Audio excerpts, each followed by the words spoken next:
গো food colour sauce chilli তো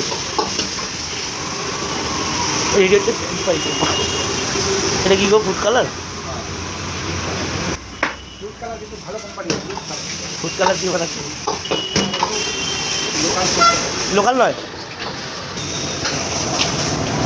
fried momo 5 piece, যার দাম 80 টাকা।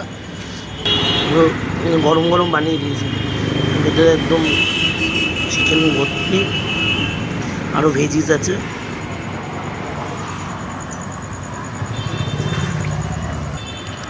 দারুণ খেতে, একটু স্পাইসি বাট ভালো খেতে। স্প্রিং রোলের কী দাম আছে?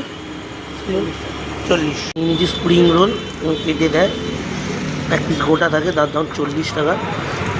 ভেতরে চাপিং দেওয়া থেকে চিকেন আছে।